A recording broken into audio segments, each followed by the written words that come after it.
প্রায় 400 বছরের পুরনো ঢাকা শহরের প্রতিটি অলিগলি, রাস্তা ও মহল্লার নামের পেছনে লুকিয়ে আছে একটি ইতিহাস।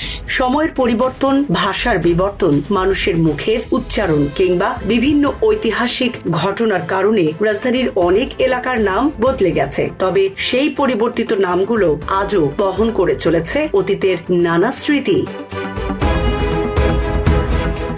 ঢাকার অন্যতম বনেদি এলাকা গ্যান্ডারিয়ার নামের উৎপত্তিও এমন একটি ইতিহাসের অংশ। ব্রিটিশ আমলে পরিকল্পিত এই অভিজাত এলাকার নাম ছিল গ্র্যান্ড এরিয়া, কিন্তু স্থানীয় মানুষের মুখে ইংরেজি উচ্চারণ বদলে যেতে যেতে গ্র্যান্ড এরিয়া একসময় গ্যান্ডারিয়া নামে পরিচিতি হয়ে যায়। একইভাবে রাজধানীর পরিচিত এলাকার স্কাটন নামটিরও জন্ম উচ্চারণের পরিবর্তনের মধ্য দিয়ে। ব্রিটিশ আমলে স্কটল্যান্ড থেকে আসা ব্যবসায়ী ও ধর্মপ্রচারকদের বসতি থাকায় এলাকাটি স্কটল্যান্ড বা স্কটিশ নামে পরিচিত ছিল। স্থানীয়দের উচ্চারণে ধীরে ধীরে সেটি রূপ নেয় আজকের স্কাটন নামে।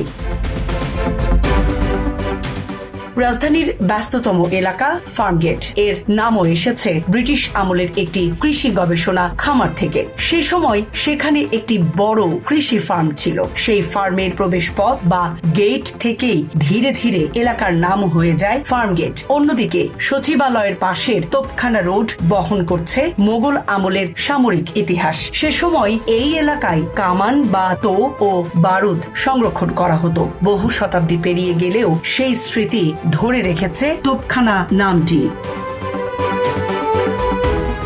ঢাকার কয়েকটি এলাকার নাম এসেছে ব্রিটিশ কর্মকর্তাদের নাম থেকে। 1884 সালে ঢাকার তৎকালীন ম্যাজিস্ট্রেট মিস্টার উইরির নাম অনুসারে যে এলাকার নাম রাখা হয়েছিল উইরি, সময়ের সঙ্গে সেটি রূপ নেয় ওয়ারিতে। একইভাবে মিস্টার বুথের নাম থেকে এসেছে ভূতের গলি, আর মিস্টার ককরেলের নাম বিকৃত হয়েছে কাকরাইল।